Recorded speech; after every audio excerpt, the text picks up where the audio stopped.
साथियों, महापुरुषों के विचार ज्यादा लोगों तक पहुंचने के लिए सोशल मीडिया जैसे फेसबुक, व्हाट्सएप पर शेयर कीजिए। साथियों, ब्राह्मण धर्म उर्फ हिंदू धर्म के अनुसार 4 वर्ण हैं। ब्राह्मण, क्षत्रिय, वैश्य और शूद्र। इन 4 वर्ण के बाहर के लोगों को अछूत कहा गया है। मैंने कुछ ओबीसी लोगों को पूछा, तुम्हारा वर्ण कौन सा है? तो वे बताते हैं, मैं क्षत्रिय हूँ, वैश्य हूँ। लेकिन परशुराम नामक ब्राह्मण ने 21 बार क्षत्रिय नष्ट किए हैं। आज ब्राह्मण छोड़कर सब शूद्र हैं, यानी कि अभी 2 ही वर्ण हैं, ब्राह्मण और शूद्र। इसका मतलब सभी ओबीसी शूद्र हैं। उनको खुद को क्षत्रिय, वैश्य कहना गलत है। अगर उनको वो शूद्र हैं इस बात पर यकीन नहीं है तो इसका प्रूफ उनके पास ही है, उनके अपने घर में ही है। वो क्या है? ओबीसी लोग। ब्राह्मण से जो कुंडली निकलते हैं वो गौर से पढ़े, उसमें स्पष्ट लिखा होता है शूद्र वर्ण, राक्षस गण। उदाहरण के लिए कुछ ओबीसी की कुंडली देखिए, लेकिन हम पढ़ते नहीं हैं। ओबीसी शूद्र को अपना खुद का इतिहास मालूम नहीं है। आज हम इसी विषय की चर्चा करेंगे। शूद्र पहले कौन थे? इस किताब के लेखक हैं डॉक्टर BR अम्बेडकर।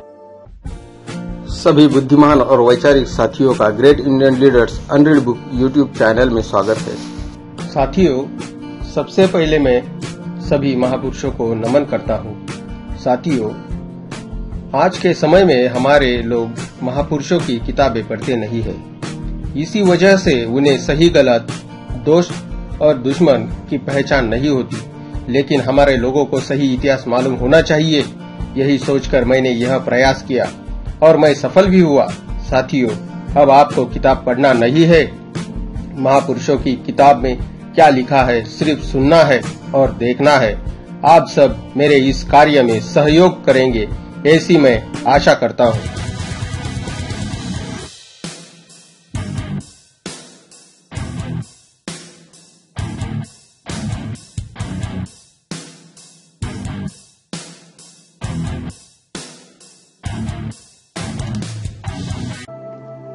आर्यों के विरुद्ध आर्य इस बात पर काफी विचार कर चुके हैं कि किस प्रकार पाश्चात्य विद्वानों द्वारा आर्य जाति के संबंध में प्रतिपादित सिद्धांत कितने बेबुनियादी है और ब्राह्मणों ने उनको सहर्ष स्वीकार कर लिया। फिर भी इस सिद्धांत का लोगों पर इतना गहरा प्रभाव है कि इसके विरोध में कुछ भी कहना उन्हें पसंद नहीं होगा। उन्हें समूल नष्ट कर देना चाहिए। इस स्थिति में पाश्चात्य सिद्धांत के खोखलेपन का विश्लेषण आवश्यक है। आर्यों के बाहर से आने और दास दस्यु जातियों को पराजित करने के सिद्धांत का समर्थन करने वाले ऋग्वेद के निम्नलिखित मंत्रों को अनदेखा करते हैं। इन मंत्रों का निर्णायक महत्व है। आर्यों के भारत में बाहर से आने और स्थानीय निवासियों को पराजित करने के सिद्धांत को इन मंत्रों के संदर्भ के बिना स्वीकार करना अनुचित होगा। मैं इन मंत्रों को प्रस्तुत करता हूँ। नंबर 1, ऋग्वेद अध्याय 5:33-3। हे इंद्र, तूने हमारे दोनों विरोधियों दासों और आर्यों को मार डाला। नंबर 2, ऋग्वेद अध्याय 6:60.3। धर्म और न्याय के रक्षक इंद्र और अग्नि हमें दुख पहुंचाने वाले दासों और दस्युओं का दमन करे। नंबर 3, ऋग्वेद अध्याय 7:81-1। इंद्र और वरुण ने सुदास के शत्रु दास और आर्यों का हनन किया और सुदास की रक्षा की। नंबर 4, ऋग्वेद अध्याय 8:24-27। हे इंद्र, तुमने राक्षसों और सिंधु के तटवर्ती क्षेत्रों में निवास करने वाले आर्यों से हमारी रक्षा की है। अब तुम दासों को भी शस्त्रहीन बनाओ। नंबर 5, ऋग्वेद अध्याय 10:38-3। हे परम उपासनीय इंद्र, दास और आर्य विधर्मी है और हमारे शत्रु है।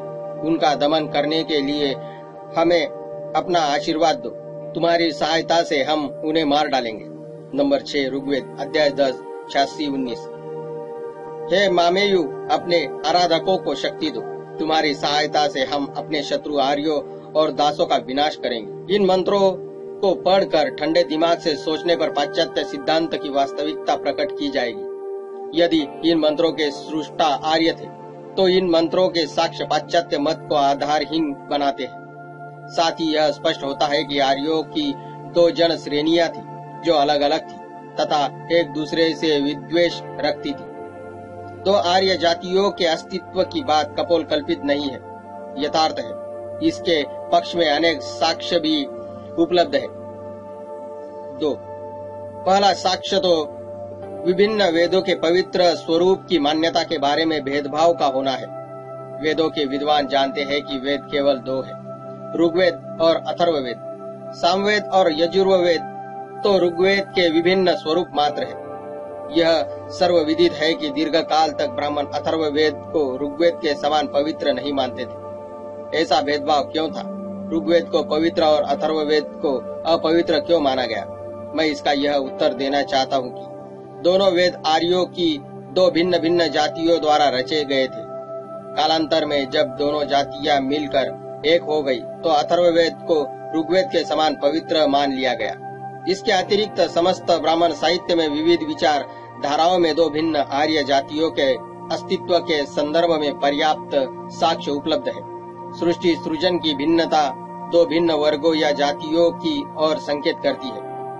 इनमें से एक का वर्णन अध्याय 2 में किया जा चुका है, केवल दूसरी विचारधारा का वर्णन बचा है। इसके लिए हम वेदों से प्रारंभ करते हैं। तैत्तिरीय संहिता के श्लोक अध्याय 6 5.6.1 में निम्नलिखित वर्णन है। पुत्रों की कामना से अदिति ने देवों और साध्यों के लिए ब्रह्मोदन आहुति तैयार की। उन्होंने उसका कव्य उसको अदिति को दिया, जिसे उसने खाया। उसे गर्भाधान हुआ और 4 आदित्य ने जन्म लिया। उसने दूसरी ब्रह्मोदन आहुति तैयार की और सोचा कि झूठन से मरे 4 पुत्र पैदा हुए है और यदि मैं इसे पहले ही खा लूं तो अत्यंत प्रतिभावान पुत्र पैदा होंगे। ऐसा सोचकर उसने आहुति का पहले ही भक्षण कर लिया। उसे गर्भाधान हुआ और उसने एक अपूर्ण अंडे को जन्म दिया। उससे उसने आदित्यों के लिए तीसरा नैवेद्य तैयार किया, जिससे आदित्य वैवस्वत का प्रादुर्भाव हुआ। यही संतति है, अर्थात मानव जो यज्ञ करता है, संपन्न होता है और देवों का प्रिय पात्र बनता है। अब ब्राह्मण ग्रंथों की सृजन कथाओं को देखें। 1 शतपथ ब्राह्मण अध्याय 8:1-1। क्योंकि लोग प्रातः ही अपने हाथ धोते हैं, इसलिए मनु के हाथ धोने को वे प्रातः काल पानी लाए। जब वे हाथ धो रहे थे तो उनकी अंजलि में एक मछली आ गई। वह उनसे बोली, मेरी रक्षा करो, मैं तुम्हें बचा सकती हूँ। मनु ने पूछा, तुम कैसे बचाओगी? मछली ने उत्तर दिया, एक जल प्रलय से पूरी सृष्टि अल्पावित होगी, इससे मैं तुम्हें बचाऊंगी। मनु ने पूछा, तुम कैसे बच सकती हो? मछली बोली, जब तक मैं छोटी हूँ मुझे घड़े में रखो, मैं बहुत त्रस्त हूँ क्योंकि बड़ी मछली छोटी को खा जाती है। जब मैं घड़े में रहने योग्य न रहूं तो किसी पोखर में डाल देना। इसके पश्चात मुझे सागर में ले जाना, तब मैं भयमुक्त हो जाऊंगी। तुरंत ही उसका आकार बढ़ गया। उसने कहा कि जब जल प्लावन हो तो तुम नाव में चढ़कर आना, मैं तुम्हें दूर ले जाऊंगी। इस प्रकार मनु ने मछली को बचा लिया और सागर में ले गए। उसी वर्ष मनु ने एक नाव बना ली। जब जल प्लावन हुआ तो मनु नाव में सवार हो गए। मछली उनके पास आ गई। उन्होंने नाव का लंगर मछली के सींग में बांध दिया। इस तरह वे उत्तरी पर्वत की ओर आ गए। मछली ने कहा कि मैं तुम्हें यहाँ ले आई हूँ, नाव का लंगर किसी वृक्ष से बांधो, कहीं पानी तुम्हें बहा न ले जाए। तुम पर्वत पर चले जाना और जब पानी उतर जाए तब उससे बाहर आ जाना। इस प्रकार जब सारी सृष्टि नष्ट हो गई तो मनु ही अकेले बचे। अपनी वंश वृद्धि के लिए मनु जलाजली देते रहे और धार्मिक अनुष्ठान करते रहे। उन्होंने पाक की आहुतियां भी दी। उन्होंने मक्खन, शुद्ध घी, छाछ और दही की भी आहुतियां दी। तब 1 वर्ष पश्चात एक नारी उत्पन्न हुई। वह स्निग्ध थी, उसके पैरों में घी चिपका था। उसे मित्र और वरुण मिले। उन्होंने उससे पूछा, तुम कौन हो? उसने उत्तर दिया, मनु की पुत्री, तू हमारी है। उन्होंने कहा। उसने कहा, नहीं, मैं उसी की हूँ जिसने मुझे उत्पन्न किया है। उन्होंने भी उसे अपनाना चाहा। उसे वचन दिया या नहीं, किंतु वह वहां से चली गई। तब मनु के पास आई। मनु ने पूछा, तुम कौन हो? वह बोली, आपने मुझे घी, दूध और दही की आहुति देकर उत्पन्न किया है। मैं आशीर्वाद का प्रसाद हूँ। मुझे यज्ञ में होम कर दो। यदि तुम मुझे यज्ञ में होम करोगे तो तुम संतति और पशुओं से संपन्न होंगे। मेरे माध्यम से तुम जो भी वरदान चाहोगे तुम्हें मिलेगा। तदनुसार उन्होंने उसे होम कर दिया। इसके पश्चात वह हवन कुंड से अंतिम रूप में प्रकट हुई। उसके साथ उन्होंने पूजा और धार्मिक अनुष्ठान किए। उन्होंने उसके साथ जो भी वरदान मांगे वे उन्हें प्राप्त हुए। वह ईड़ा बनी। इसके उपरांत मनु और ईड़ा को संतति प्राप्त हुई। इसके साथ उन्होंने जो वरदान मांगे वो वे मिले। नंबर 2, शतपथ ब्राह्मण, अध्याय 6, 1, 2, 11। प्रजापति ने धरा पर जीवों की उत्पत्ति की। उसके लिए 3 औषधियां पकाई गई। वह उसने खाई। वह गर्भवान हुआ। उसने ऊर्ध्व वायु से देवताओं और अधो वायु से प्राणियों को उत्पन्न किया। प्रजापति ने जैसे चाह रचना की। प्रजापति ने विश्व रचना की। नंबर 3, शतपथ ब्राह्मण, 7, 5, 2, 6। प्रारंभ में प्रजापति अकेले थे। उन्होंने खाद्यान्न सृष्टि का विचार किया और उसे साकार किया। अपनी श्वास से पशु, आत्मा से मानव, आंखों से अश्व, सांस से बैल, कान से भेड़ और स्वर से बकरी को पैदा किया, क्योंकि उन्होंने पशुओं की सृष्टि अपने श्वास से की। इसलिए इस मानव ने श्वास को पशु कहा। अंततः मानव पशु से श्रेष्ठ और पराक्रमी है। आत्मा ही श्वास है, क्योंकि सभी श्वास आत्मा पर आधारित है। क्योंकि उसने मनुष्य को अपनी आत्मा से रचा, इसलिए वह कहता है कि मानव भी पशु है, इसलिए सभी मनुष्य है। नंबर 4, शतपथ ब्राह्मण, 10, 1, 3, 1। प्रजापति ने जीव रचना की। अपने शरीर के ऊर्ध्व वायु से देवगण और अधो वायु से प्राणियों की रचना की। तदुपरांत सहारक मृत्यु को जन्म दिया। नंबर 5, शतपथ ब्राह्मण, 10, 4, 2, 1। आरंभ में यह ब्रह्मांड पुरुष रूप में मात्र आत्मा थी। उसने ध्यान से देखा तो वह अकेला था। उसने वहा अहं मैं, इससे उसका नाम हमें मैं हो गया। इसलिए जब कोई व्यक्ति स्वयं को प्रथम पुरुष में कहता है तो अहम कहता है, और उपस्थित होने पर अन्य पुरुष का नाम पुकारता है। उसने असत को भस्म कर दिया, वह पुरुष कहलाता है। अकेले में वह भयाक्रांत था, क्योंकि वह जानता था कि मेरे सिवाय कुछ नहीं है। फिर उसके यह सोचने पर कि वह क्यों डरे, भय दूर हुआ। किसी दूसरे से ही कोई डरता है, पर उसे सुख नहीं मिला। उसने सहभागी की कामना की, अपने लिए साथी की कामना की, और यदर्थ उसने स्वयं को 2 भागों में विभाजित किया। परिणाम स्वरूप पति पत्नी का जन्म हुआ। दोनों के सहवास से मानव पैदा हुए। पत्नी यह सोचकर कि पुरुष ने पैदा किया है, अंततः उसके साथ रमन कर गायब हो गई और गाय बन गई। पुरुष बैल बन गया और मैथुन कर गायों को जन्म दिया। स्त्री घोड़ी बनी, पुरुष घोड़ा बना। स्त्री गधी बनी, पुरुष गधा बना। इसके मैथुन से फटे खूर वाले पशु पैदा हुए। तदुपरांत स्त्री बकरी बनी, पुरुष बकरा बना। स्त्री भेड़ बनी, पुरुष दुम्बा बना। इस प्रकार चींटी से लेकर सभी प्रकार के नर मादा पैदा हुए।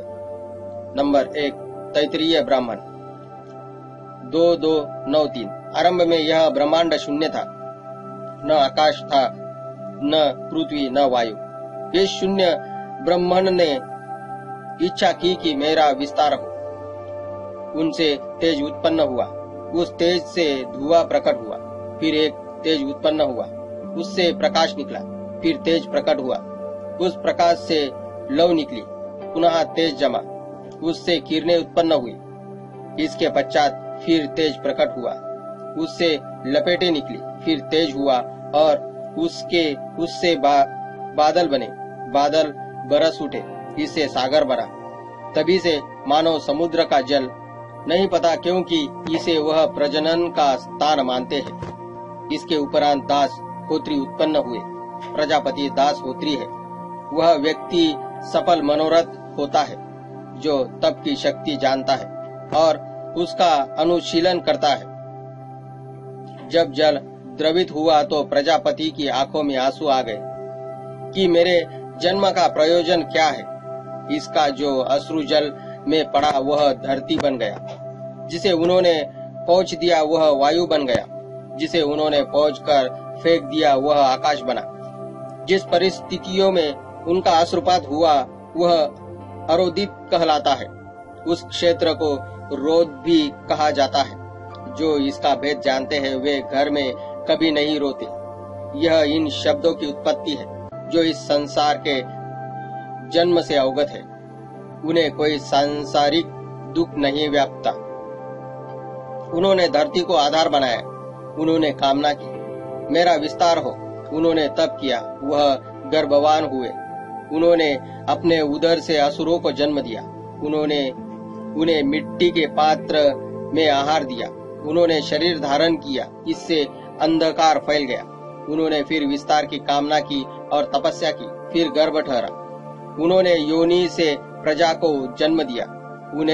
उन्होंने काट के पात्र में आहार दिया। उन्होंने यह धारणा की तो चंद्रमाला प्रकाश हुआ।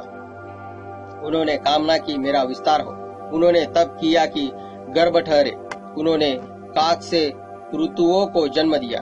उन्होंने रजत पात्र में घी पिया। उन्होंने फिर शरीर धारण किया, इससे काल का जन्म हुआ, जिससे दिन और रात बने।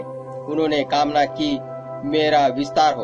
उन्होंने तप किया कि उन्हें गर्भ ठहरे। उन्होंने अपने मुख से देवताओं को जन्म दिया। उन्होंने अपने स्वर्ण पात्र में सोम दिया। उन्होंने शरीर धरा, इससे दिन बना। यह प्रजापति की सृष्टि है। जो यह जानता है वह संतति उत्पन्न करता है। देवत्व हमारे समक्ष है। इस प्रकार जो देवत्व को जानता है वह उसे प्राप्त करता है। शून्य से मानव की रचना हुई, मानव से प्रजापति बने। प्रजापति की वंश वृद्धि हुई जो विद्यमान है, मानस में रहता है। ब्रह्मा ने इसे स्ववास्य कहा है। जो व्यक्ति यह जानता है कि उषा और संध्या प्रकाशमान होती है, उसका संतति विस्तार होता है और धन धान्य से संपन्न होता है, वह परमेष्टि बन जाता है। नंबर 3 तैत्तिरीय ब्राह्मण 2-3-8-1। प्रजापति ने इच्छा की मेरा विस्तार हो। उन्होंने तपस्या की, वे गर्भवान हो गए।